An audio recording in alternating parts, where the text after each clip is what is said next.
Les personnes homosexuelles, gays, lesbiennes, se sentent rarement à l'aise en Église. Et si on leur faisait de la place?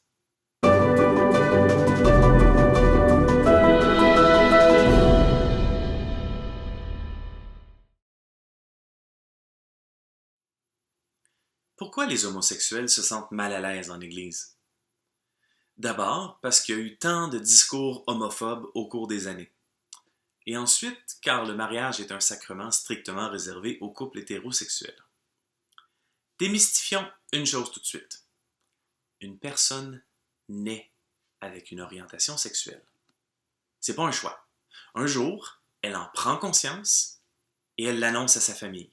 Mais son orientation sexuelle, ce n'est pas un choix. Cette personne tombe alors en amour avec une personne de même sexe. Le couple est stable, ça fait des années qu'ils sont ensemble. Lorsqu'un des deux veut aller à la célébration du dimanche, parfois il y a des jugements, implicites ou explicites. Parfois, il y a une discrimination à travailler en Église. Pourquoi les catholiques réagissent comme ça? Il y a 6 passages peu reluisants dans la Bible au sujet des homosexuels. En voici une tirée de la lettre de Paul aux Romains. Les hommes de même, abandonnant les rapports naturels avec la femme, se sont enflammés de désir les uns pour les autres, commettant l'infamie d'homme à homme. Bon.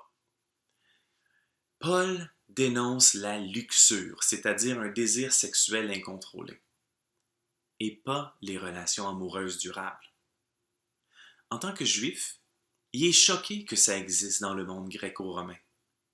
Mais bon, le thème des rapports sexuels entre les personnes de même sexe revient même pas, ni dans les 4 évangiles, ni dans les lettres de Jean, ni Pierre, ni Jacques. C'est pas un thème important dans le Nouveau Testament. Dans l'Ancien Testament, l'interdiction du rapport homosexuel est assez directe. Tu ne coucheras point avec un homme comme on couche avec une femme, c'est une abomination. Cette loi provient d'un autre contexte historique. Et on ne devrait pas écouter cette loi plus que celle-ci. Le 7e jour est le sabbat. Tout homme qui travaillera ce jour-là sera mis à mort. Avez-vous magasiné un samedi ou un dimanche récemment? Le porc, vous devez ni n'en manger, ni toucher leurs cadavres. Pour vous, ils sont impurs. Ok, ça veut dire plus de cabane à sucre, plus de football. Mais dans le fond, le vrai problème, c'est que l'homosexualité était, à cette époque, un continent inconnu. Une facette humaine qu'on ne comprenait pas.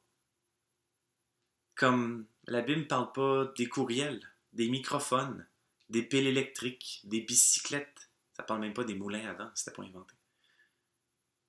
La médecine actuelle a fait des découvertes signifiantes pour démontrer que nous naissons avec une orientation sexuelle. La psychologie a fait des belles découvertes sur ce nouveau continent à explorer, mais la théologie catholique est gênée de la visiter. Pourtant, la Bible raconte la relation amoureuse de David et de Jonathan, voir dans le livre de Samuel. Il y a aussi les saints Georges et Bacchus, un couple gay martyrisé en 303. Ils demeurent pour nous un exemple de vertu et d'amour. Voici une icône. Ici, ils font cheval à part. Donc, les raisons d'exclure les homosexuels sont très faibles. Alors que les raisons d'accueillir les couples homosexuels dans une communauté chrétienne sont plutôt claires. Rappelons que les 12 apôtres étaient très diversifiés, mais ils étaient en communion entre eux et avec le Christ. Aimez-vous les uns les autres. Et s'il y a bien des gens qui démontrent de l'amour malgré les pressions sociales, ce sont les couples homosexuels.